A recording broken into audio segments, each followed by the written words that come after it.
दोस्तों, जिंदगी में रोजी रोटी कमाने के कई जरिए हैं और एक स्टेबल जॉब और इनकम कौन नहीं चाहता। क्योंकि मजबूरी में किया हुआ कोई काम कभी अव्वल नहीं होता। इसीलिए अगर जो काम आप कर रहे हो उसमें आपका इंटरेस्ट भी हो तो जॉब का मजा कुछ और ही हो जाता है, क्योंकि आपको रोज अपने काम को करना ही होता है। आप अगर जॉब करते हैं तो आपको भी कभी कभी लगता होगा कि आपका काम आपको बहुत थका देता है और आपके पास कुछ और करने का समय ही नहीं बचता। लेकिन दोस्तों, इसी का नाम तो नौकरी है। कभी छुट्टी ना मिलने की किटकिट तो कभी इंक्रीमेंट इश्यूज। ज्यादातर लोगों को अपनी जॉब से कोई ना कोई प्रॉब्लम होती ही है। लेकिन दोस्तों, आज की इस वीडियो में मैं आपको जो जॉब्स की लिस्ट दिखाने वाला हूँ, उन्हें देखकर आप जरूर ऊपर वाले का शुक्रिया अदा करेंगे कि आपको ऐसी जॉब्स नहीं करनी पड़ रही। तो दोस्तों, हो जाइए तैयार दुनिया की कुछ सबसे गंदी और घिनौनी नौकरियों के बारे में जानने के लिए, जिनके सामने आपको अपनी नौकरी एक वरदान लगेगी। नमस्कार और स्वागत है आप सभी का।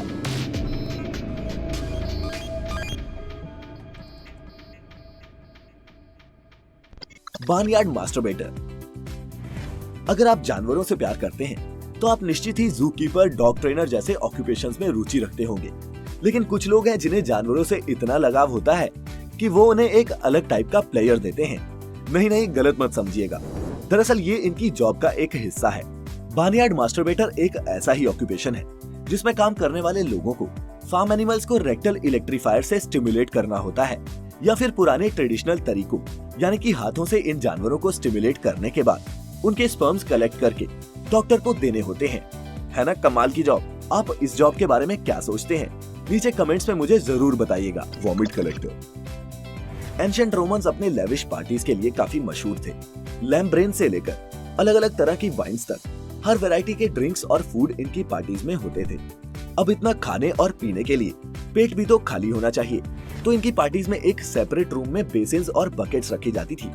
ज्यादा खाने पीने वाले लोग वहां जाकर उसमें वॉमिट करते थे ताकि वो वापस जाकर जश्न का मजा ले सके।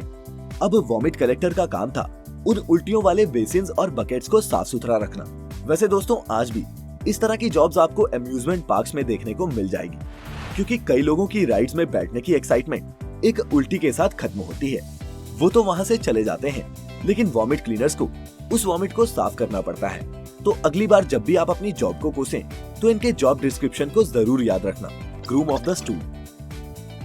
Live life king size. ये कहावत तो हम सबने सुनी है। लग्जरी लाइफ किसे नहीं पसंद। बड़ा घर, बड़ी गाड़ियां, महंगे कपड़े और हर काम करने के लिए हेल्पर्स।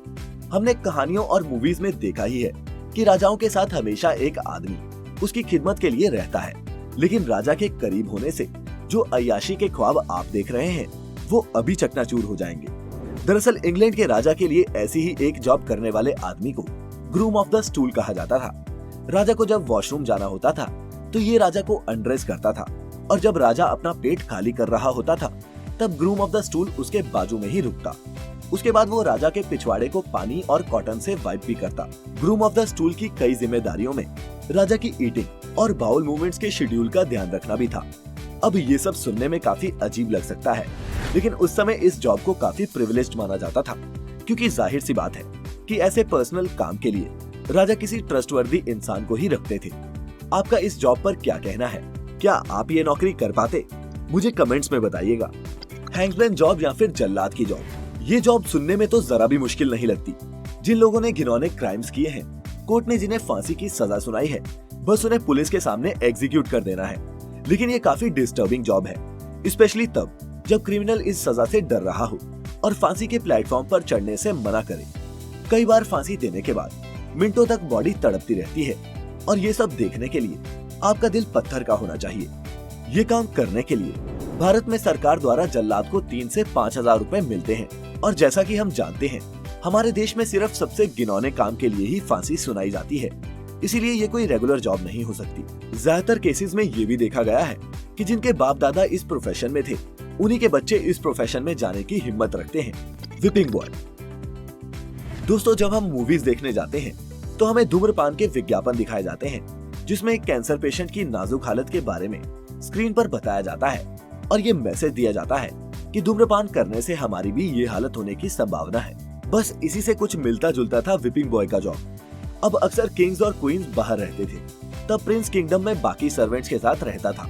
अब प्रिंस अगर कुछ गलती करता तो नौकर उसे तो कुछ कह या मार नहीं सकते थे, तो उसके बदले में विपिंग बॉयज को पनिशमेंट दी जाती थी। इसके पीछे का लॉजिक ये था कि जब प्रिंस विपिंग बॉय पर होने वाली पनिशमेंट्स को देखेगा तब वह दोबारा वैसा बिहेवियर शो नहीं करेगा और डिसिप्लिन में रहेगा। इन शॉर्ट, प्रिंस की गलती की सजा इस बेचारे विपिंग बॉय को भुगतनी पड़ती थी। नंबर 7 पर है क्राइम सीन क्लीनर। जब किसी की जिंदगी का अंत होता है तभी इन लोगों का काम शुरू होता है।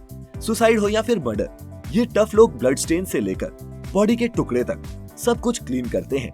ये सुनने में शायद इतना मुश्किल ना लगे, लेकिन हर एक कोने को क्लीन करना और बॉडी की बदबू से डील करना कोई आसान काम नहीं है। कई केसेस में इन क्लीनर्स पर भयानक स्पॉट्स का इतना गहरा मानसिक असर होता है कि इन्हें काउंसलिंग सेशंस भी अटेंड करने पड़ते हैं। Chimney sweepers.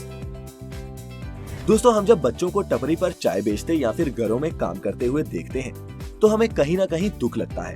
दुखी हो भी क्यों ना, पढ़ने लिखने के बदले इस छोटी सी उम्र में पेट पालने के लिए इन बच्चों को ये सारे काम करने पड़ते हैं। लेकिन अब इन बच्चों के जिस काम के बारे में मैं आपको बताने जा रहा हूँ, उनकी शारीरिक और मानसिक पीड़ा जब आप सुनेंगे तो आपकी आंखें भर आएंगी।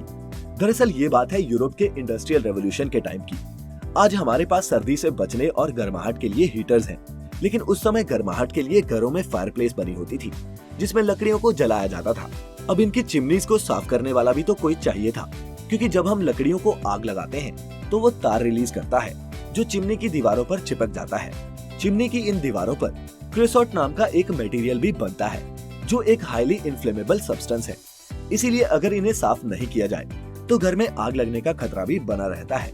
अब घरों की चिमनीज काफी संकरी होती थी जिसमें बड़े इंसान का घुसना और उसे साफ करना मुमकिन नहीं था।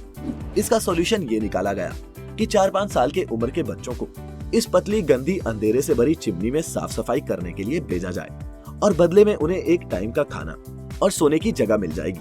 फिर क्या था, जल्दी ही ये सॉल्यूशन एक सिस्टमैटिक ऑपरेशन में तब्दील हो गया। मास्टर स्वीप्स नाम से मशहूर हुए कुछ लोग गरीब और अनाथ बच्चों को चिमनी साफ करने बड़े बड़े घरों में ले जाते थे और बदले में खुद मोटी कमाई करते थे, जबकि बच्चों को मिलता था तो सिर्फ एक वक्त का खाना। इन चिमनी स्वीपर्स को क्लाइंबिंग बॉयज भी कहा जाता था, क्योंकि जैसा कि हमने देखा, छोटे पतले बच्चे ही इन पतली स्टोन चिमनीज के अंदर चढ़कर इसे साफ कर सकते थे।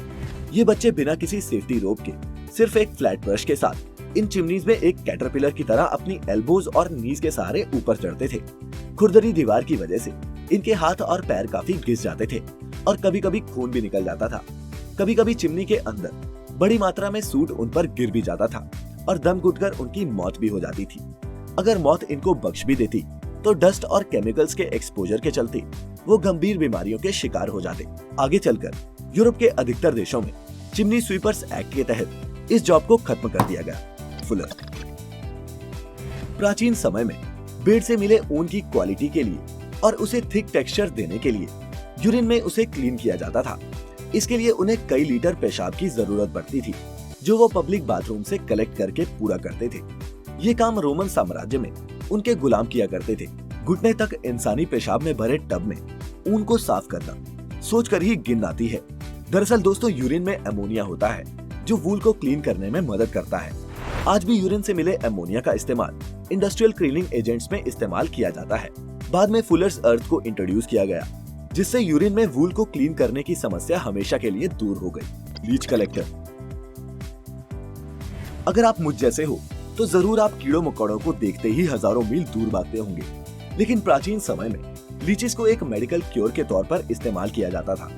पहले एंशिएंट इजिप्शियंस इसका इस्तेमाल करते थे। बाद में 1800 में यूरोप और अमेरिका में भी लीचीज को पेशेंट्स को ठीक करने के लिए यूज किया जाने लगा। ऐसा माना जाता था कि लीचीज जब बीमार इंसान का ब्लड सक करती हैं, तो सारी बीमारियां और गंदगी निकल जाती है। शरीर पर रखने के अलावा कभी कभी पेशेंट्स को इन लीचीज को निगलवाया भी जाता था। जाहिर सी बात है, इस ट्रीटमेंट के लिए कई सारी लीचीज की जरूरत पड़ती थी, इसीलिए जल्द ही लोग लीचीज को कलेक्ट करने का काम करने लगे। लीच कलेक्टर ज्यादातर महिलाएं हुआ करती थी। ज्यादातर केसेस में वो खुद गंदे कीचड़ में नंगे पैर जाती थी। कीचड़ में ऐसे जाने पर लीचीज इन महिलाओं के पैर से चिपक जाती थी, जिन्हें ये कलेक्ट कर लेती थी। इससे उनके शरीर से ब्लड लॉस तो होता ही था, साथ ही इन्फेक्शन होने का खतरा भी बना रहता था। इस जख्म को ठीक होने में घंटों लगते थे। फिर भी चंद पैसे कमाने के लिए ये लीच कलेक्टर बकेट में लीचेस कलेक्ट करके डॉक्टर्स को बेचते थे। जैसे जैसे मेडिकल फील्ड में नई नई डिस्कवरीज और मेडिकल एडवांसमेंट्स हुई, ये प्रैक्टिस इंस्टिंक्ट हो गई और उसके साथ ये ऑक्यूपेशन भी, नौकर अपर। वैसे तो दोस्तों ये जॉब बहुत गंदी नहीं, लेकिन अगर आपको सर्दियों के दिनों में सुबह 3 या 4 बजे उठकर हजारों लोगों को उठाना पड़े तो ये जरूर वर्स्ट बन जाती है। पहले के जमाने में अलार्म क्लॉक्स नहीं हुआ करते थे, इसीलिए ह्यूमन अलार्म यानी कि नौकर अपर आपको रोज सुबह जगाने आता था। दरअसल इंडस्ट्रियल रेवोल्यूशन के दौरान फैक्ट्री में काम कर रहे वर्कर्स को काफी जल्दी उठकर जाना पड़ता था, तो ये नौकर अपर एक लंबी सी बांस की छड़ी जिसके ऊपर मेटल की एक नॉब लगी होती थी, उससे विंडो पर नॉक करते थे। अब आप सोच रहे होंगे कि विंडो पर क्यों? घर के बाकी लोगों को परेशानी ना हो, इसीलिए वो दरवाजा नॉक करने के बजाय विंडो पर नॉक करके वर्कर्स को उठाते थे। और इस काम के लिए उन्हें वर्कर क्लाइंट काफी कम पैसे देते थे, और अगर पैसा ना मिले तो उन्हें उठाया नहीं जाता था। और ज्यादातर केसेस में ये नौकरी वृद्ध उम्र के लोग ही किया करते थे, क्योंकि फैक्ट्री में काफी फिजिकल लेबर और लंबी शिफ्ट्स करनी पड़ती थी, तो उन्हें वहाँ काम मिलना तो संभव नहीं था। खैर दोस्तों, मैं तो चाहता हूँ कि आपकी इनमें से कोई भी जॉब करने की नौबत ना आए, लेकिन अगर आपको इनमें से कोई एक जॉब को चूज करना पड़े तो आप कौन सी जॉब चूज करेंगे? नीचे हमें कमेंट्स में जरूर बताएं। और अगर आपको हमारा ये आज का वीडियो पसंद आया हो तो इसे लाइक और शेयर करके हमें सपोर्ट करें। चैनल को सब्सक्राइब करके बेल बटन को दबाना ना भूलें। हम जल्द ही हाजिर होंगे एक नई वीडियो के साथ। फिलहाल आज की इस वीडियो में इतना ही।